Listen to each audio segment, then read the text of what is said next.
Good morning. Thank you so very much for joining us this morning. It got cold on us. It's cold and it's dark in the morning. I kind of think we've missed a little bit of fall and moved straight into winter. It's kind of sad. I've started to like the fall, and all of a sudden it's only 2 weeks long. But anyway, we're going to continue our lesson series on remembering God in the 21st century. And today, with all the lessons, they all have some impact. There's always some meaning behind them. That's why I chose the topics. That's why I chose to do this, because it really has application in my life, my family's life, a lot of the lives of the people that I know. Today specifically is one that I live this. I understand exactly one of the aspects of forgetting God. And I know, this is heavy. My family's life, some of my friends' lives, lots of folks that we know from this congregation, their families. It's an aspect of forgetting God that, it's probably one of the most important aspects of remembering God, because it's spelled out right in commandment number 1. Let's turn to Exodus 20, verse 3. Very simple phrase. You shall have no other gods before me. Now, that says something right there. We've all heard sermons, we've all heard lessons on this, and we're not going to get too deep into, modern day idolatry or anything. Maybe we'll talk a little more about that next week. But basically, for the next 2 weeks, we're going to talk about having no other gods before God. Placing God as the only thing, not ranking God, but making him the only thing. And unfortunately, in a world, especially in the culture that we live in, and it's been this way throughout history, as we're going to discuss, but we have allowed our personal, our group, our communal thought processes, reasoning, logic, all of these things that are within us, our wisdom, our personal human wisdom, we've allowed it to get in the way of our devotion to God. And, Brent Kirchfull is a minister that I really enjoy reading his sermons. He does fantastic textual studies, and I don't cite him nearly enough in my classes, so I want to make sure I do give credit, and I'm going to quote him from his lesson series on this specific passage. He says, understanding the setting of the 10 Commandments is important to understanding the character of God. Remember, God does not appear to Israel and just give these laws. The book of Exodus, remember, opens with the Hebrews. They're enslaved to the Egyptians. And what happens? Through mighty miracles, God delivers his people from slavery. He provides for them in the wilderness, and he leads them to the mountain in Sinai. Now, Moses is going to go up the mountain, but he is telling the people, he's readying the people for God's arrival. Now, can you imagine the clamor? Can you imagine the excitement? What their experience, what they're feeling? They're going to meet their God. And what's the first thing God's going to tell them? He comes down, he descends again, there's smoke because he descends in a fire, and trumpets sound louder and louder. And this is what he says.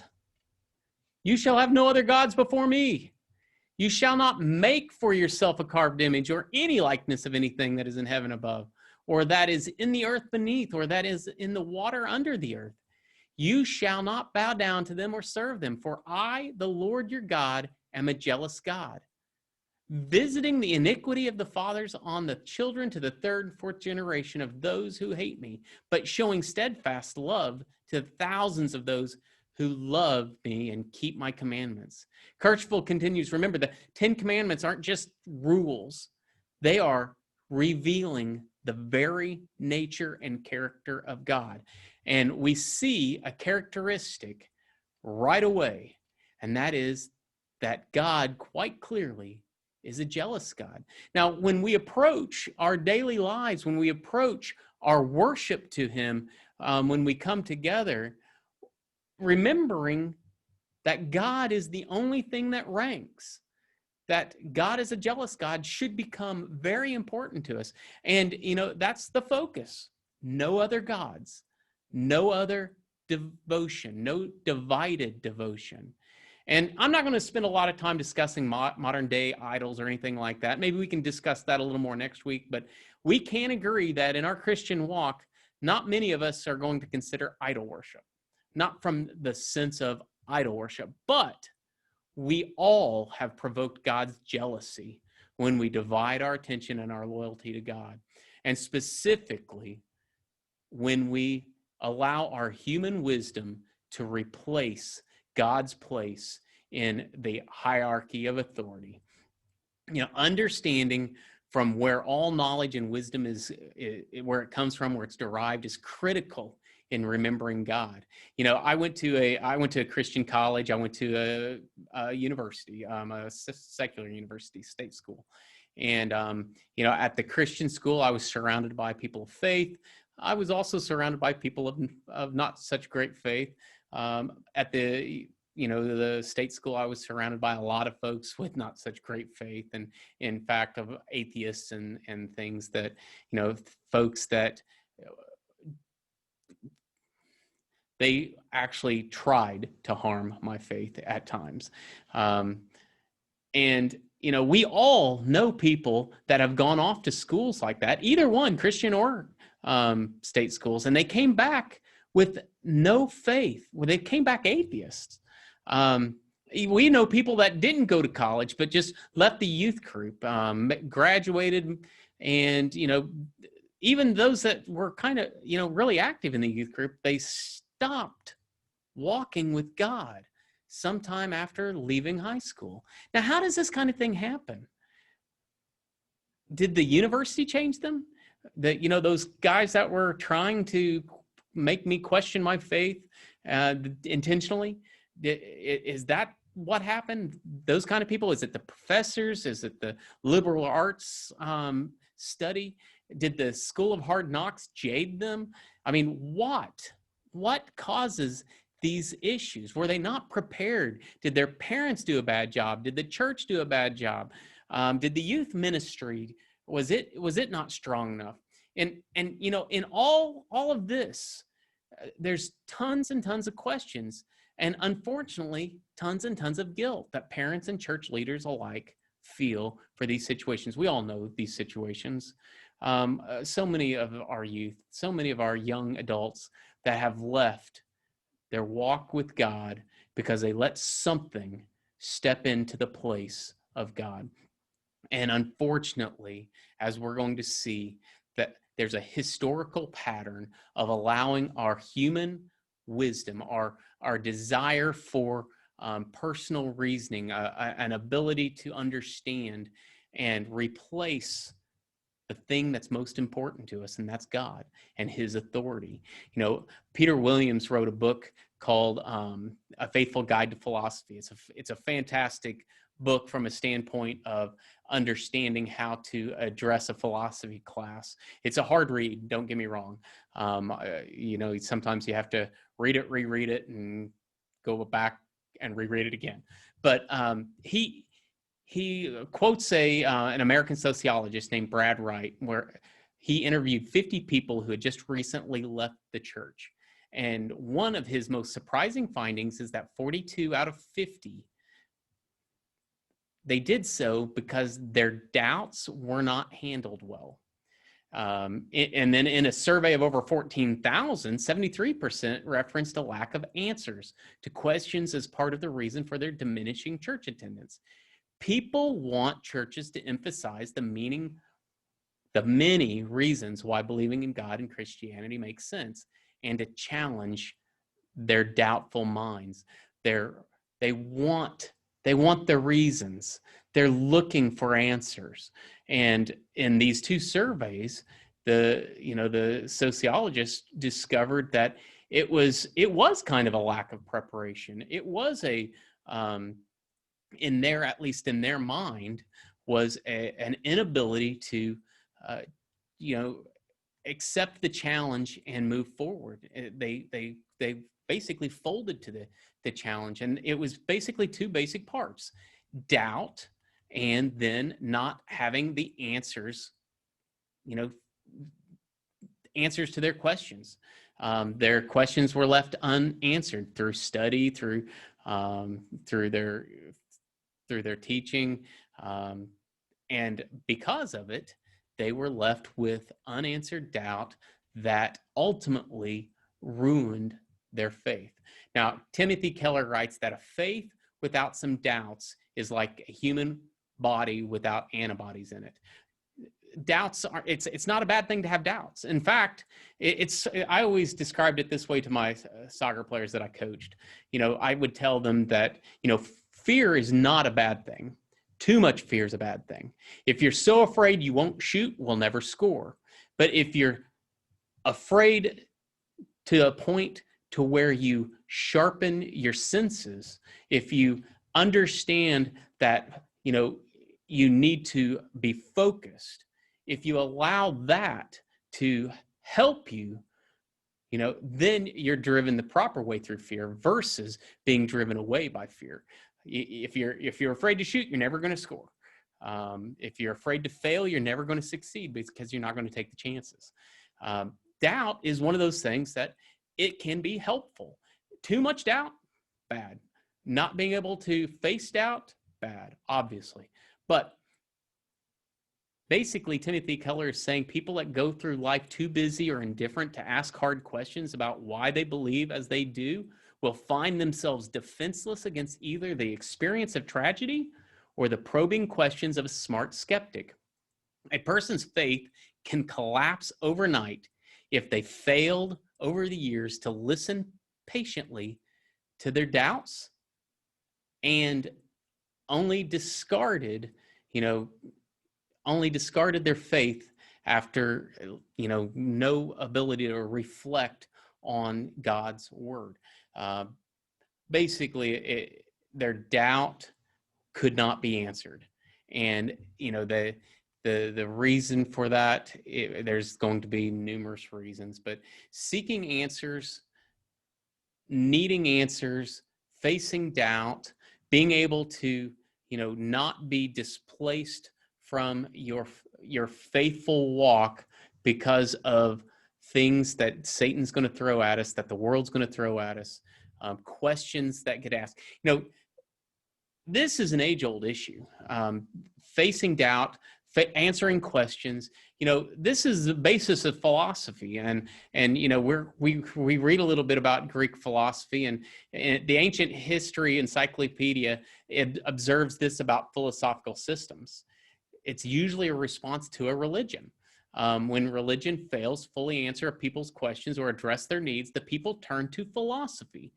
People's existential questions traditionally have been answered by the development of religious systems first, which assured them of the existence of supernatural entities, who created them, who cared for them, who watched over them. And then these belief structures institutionalized into culture, and, understanding their place in the world, and the philosophies which developed in response to that understanding either sought to explain it more clearly, explain their, their religious thoughts, or sought to replace it with a new paradigm. This is what's important, because as we see through history, it starts with the full dependence on God. And, we can see it in the Old Testament. They have a full dependence on God. God is their king. God is their power. God is everything for them.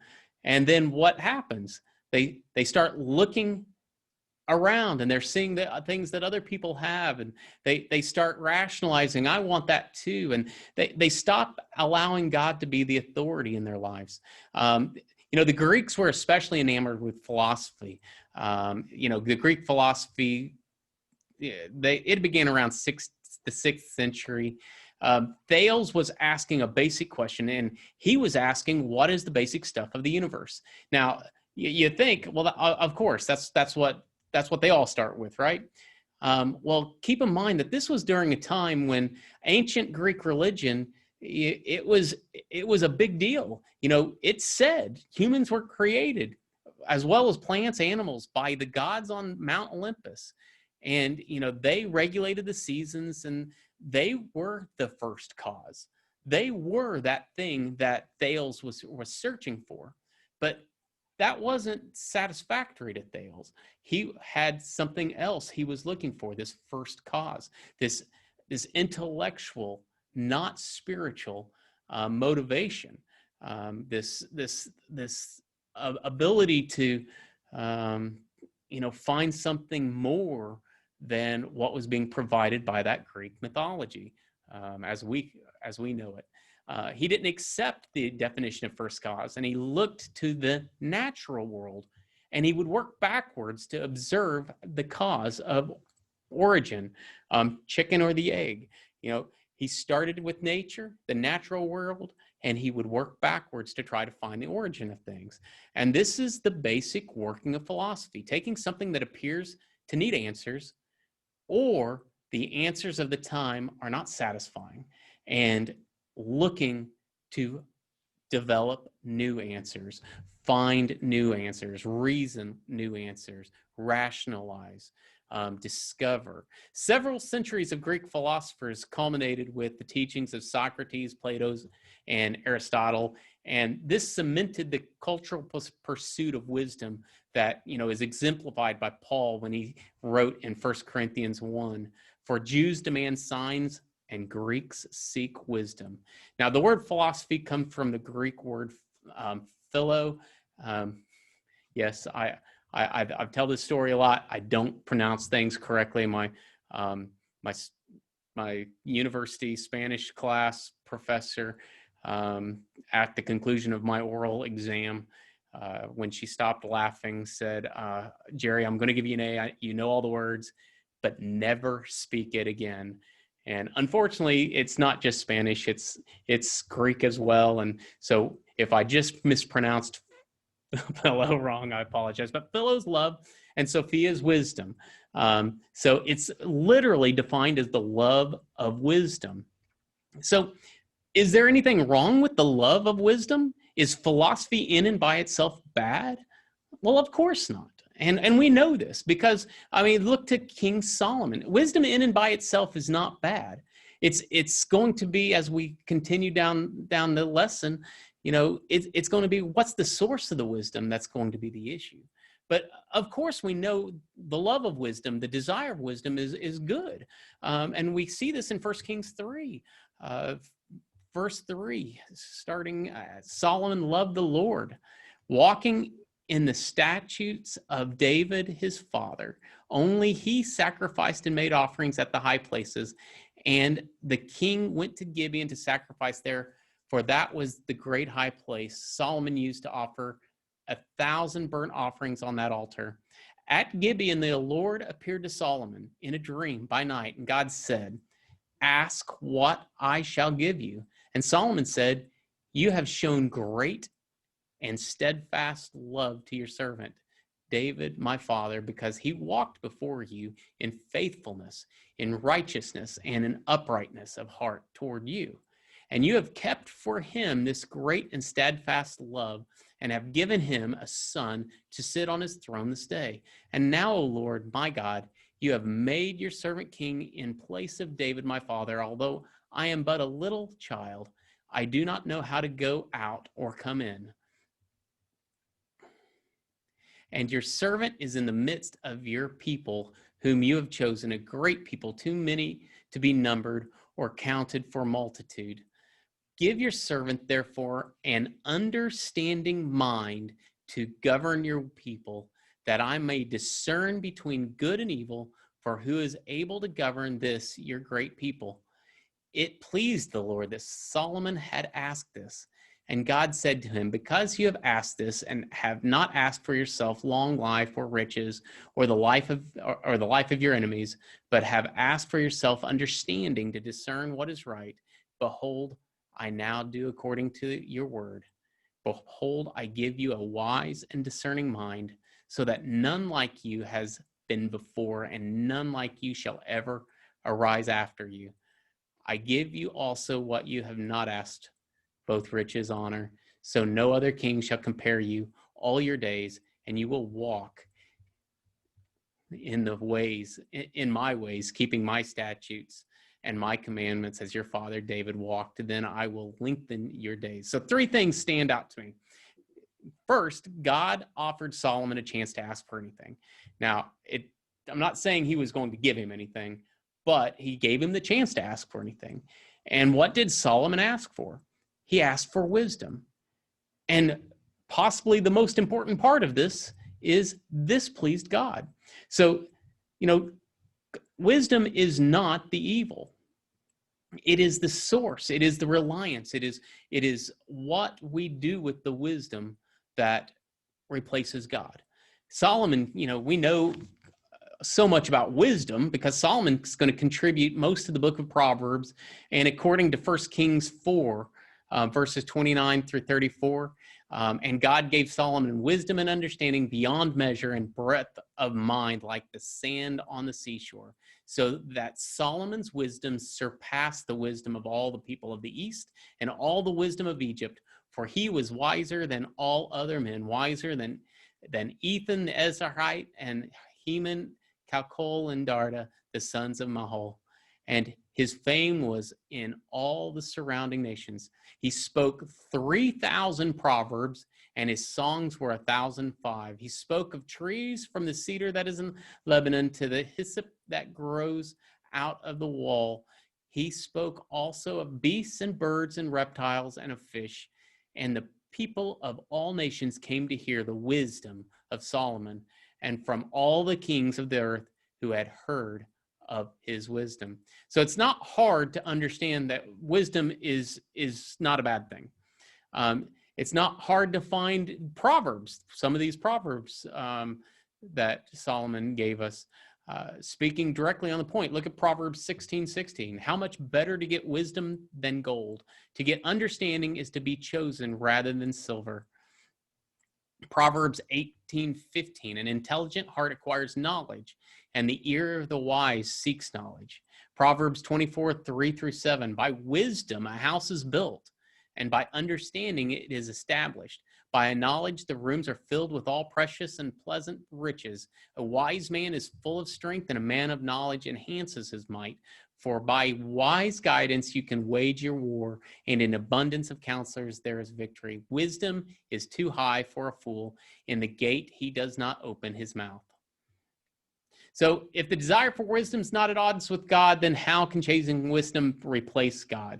Well, we've already mentioned it a couple of times. It's basically the problem is the authority. It's on which you rely. What's your basis? And, the history of philosophy, it's going to give us, it's an evolution of thought, really.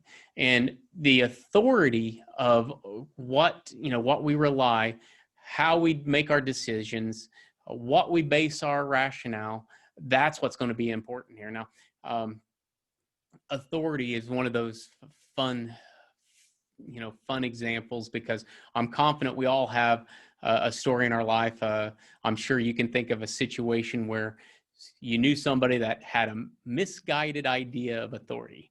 And I'll never forget, I started coaching when I was 16 with a very good friend of mine named Dave Marchuka. He was the coach. I was assistant coach. I still claim it as my coaching years, but I didn't actually get my own team until 1992. I was asked to take over a soccer team here in Broken Arrow that had been formed. It wasn't a very good team. They had some great kids, some good athletes. One of them actually was extremely good through the years, went to college, he's a doctor now. But when I took over the team, the coach was an acquaintance, and he asked me to come help because he knew I'd played in college. And I helped for a season, and then he had to quit, leaving a vacancy in the coaching position. Well, one of the dads on the team had coaching credentials and wanted to coach, but the leaving coach wanted me to coach. So there was a little dispute as to who was going to be the coach. And after the club did all the things that a club does, they came to the conclusion that I would be coach. Yay. And from there came the tragic story of my coaching history. Very first game that I'm head coach, I walk out and there's 5 players wearing hats and bandanas and things like that. And I'm old school. That's kind of stuff we don't do. That's not part of their uniform. So I walked over and I told them they need to take their stuff off. and went back, and I was coaching, and 4 of them came back over. They had done what I asked, and we were all warming up. But this 5th one came running back over with his headband on, and I motioned to him, said, "Hey, what's the deal? I told you to go take that off." And he said, "Yeah, my mom said I didn't have to." Okay, so your mom said you didn't have to take off the headband? That's right. She said I didn't have to. I said, okay, go sit with your mom for the game. Misplaced authority. They had authority over that child, but not in that setting. And that's what's going to be so important as we go forward. And as we look at this history of philosophy, it's understanding that, the fundamental error throughout history is this evolution of thought. It's going to move from a reliance of a steadfast God, this idea of authority that is unwavering, reliance of God for wisdom. It's going to move into defending divinity through some rational thought. And then we're going to try to explain theology through natural events. Then it starts denying the spiritualness or the supernatural. It starts denying theology through human experience. And then postmodern view, we're going to see there's really no absolutes at all. And, there's no universal truths, no universal criteria. Beauty is just whatever you desire it to be. And all basic principles are going to be the personal will or personal opinion. That's the evolution of philosophical thought.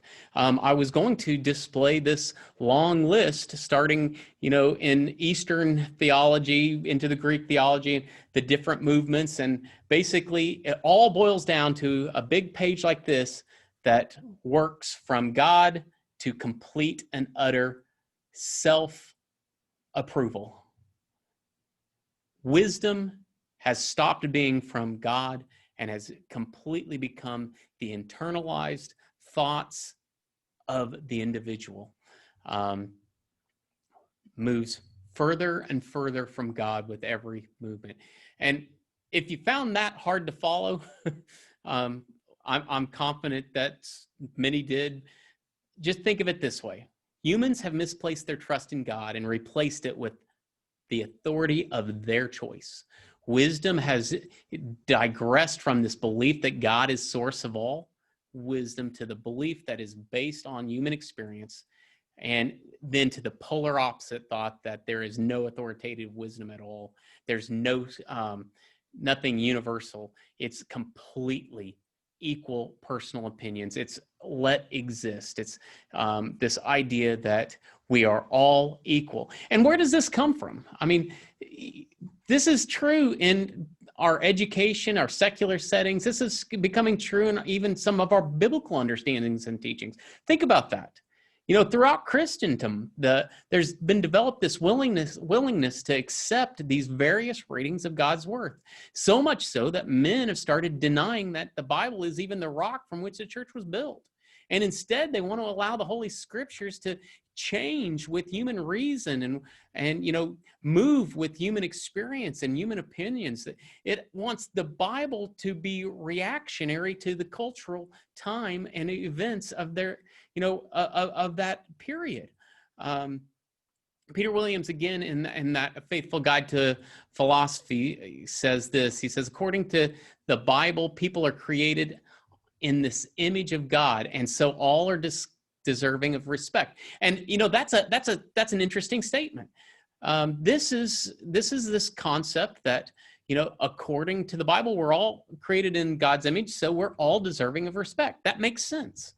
And then you can see the golden rule. What's the golden rule say? It says, who's important? Well, the golden rule is talking about people, right? Treat others the way you want to be treated.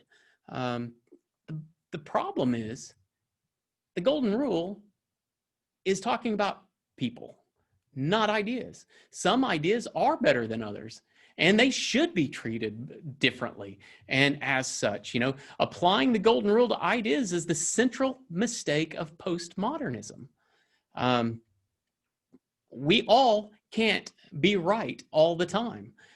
If that is your belief, that's in error. There is only one authority that's right all the time, and it has nothing to do with human wisdom. Let's look at what Paul wrote to the Ephesians in chapter 4. And he gave the apostles, the prophets, the evangelists, the shepherds, and the teachers to equip the saints for the work of ministry, for building up the body of Christ, until we all attain to the unity of faith and to the knowledge of the Son of God, mature manhood, to the measure of stature of the fullness of Christ, so that we may no longer be children tossed to and fro by the waves and carried about by every wind of doctrine, by human cunning, by craftiness and deceitful schemes. When we replace wisdom, when we replace our human rationalities, our human thought processes, when we start allowing experience and opinions to replace the wisdom of God, we are kneeling before a nice, shiny image of ourselves, and we are placing it right there before God. The created has made himself a God above and before the God, our Creator, our Father.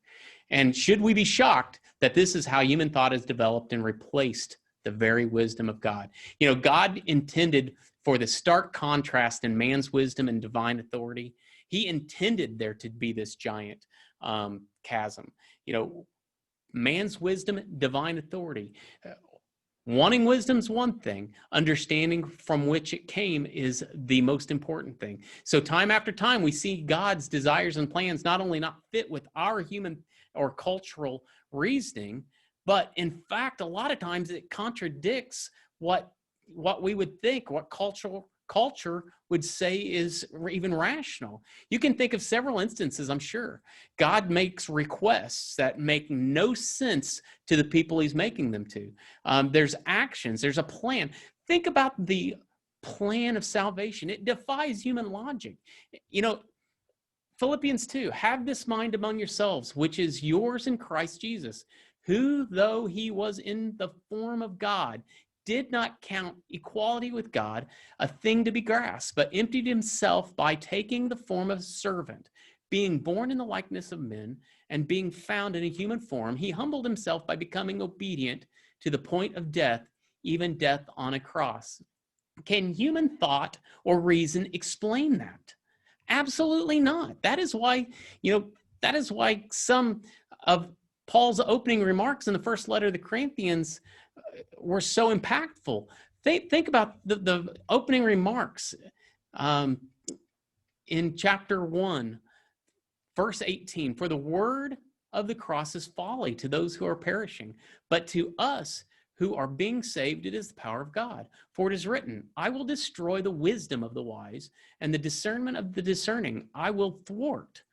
Where is the one who is wise? Where is the scribe? Where is the debater of this age? Has not God made foolish the wisdom of the world? For since in the wisdom of God, the world did not know God, through wisdom it pleased God through the folly of what we preach to save those who believe. I want to say that again because I know I didn't say it right the first time. For since in the wisdom of God, the world did not know God through wisdom, it pleased God through the folly of what we preach to save those who believe. Basically, human thought cannot grasp or understand by which the grace comes that God has for us. We cannot understand that. Greek philosophy, this humanist philosophy would, it would replace it would replace theology. It would replace this desire for God and replace it with human experience. But even, Thomas Aquinas, he would stop at least when it came to that point where it was God. It was eternal. It was something that human experience couldn't explain. But the issue that culture has is that we want to not look beyond that experience, not look beyond our own abilities. Paul continues, for Jews demand signs and Greeks seek wisdom, but we preach Christ crucified, a stumbling block to the Jews and folly to Gentiles. But to those who are called, both Jews and Greeks, Christ, the power of God and the wisdom of God. For the foolishness of God is wiser than men, and the weakness of God is stronger than men. How many of us have seen loved ones that have struggled so much? They're so smart. They have so much worldly wisdom. They have, they have experience. They have book knowledge. They have the ability to debate. They have all the tools, and yet they lose sight of their God. They allow this chasing of human wisdom to chase away their God. But they basically are, bowing before wisdom and removing total authority from God. I'd like to conclude with the words of Brent Kirchville again from his sermon related to 1 Corinthians 1. He says, God made the wisdom of the world foolish, in that worldly ways do not bring a knowledge of God, nor draws one closer to God. We really need to think about the truth for a moment. Everything that the world teaches as spirituality or drawing oneself closer to the divine is false. Nothing in the wisdom of the world brings you closer to God. More worldly wisdom will not bring you closer to God. Choosing a particular worldview or philosophy does not draw you to the divine. Creating spirituality by emphasizing our health, saving the planet, being tolerant, or whatever worldly motto you choose has no spirituality in it and does not bring one to a knowledge of God. Please consider how adulterous the wisdom of the world truly is, and understand, as we've said before, we can have wonderful things. Wisdom can be a wonderful thing. Those goals for life and the world can be a wonderful thing.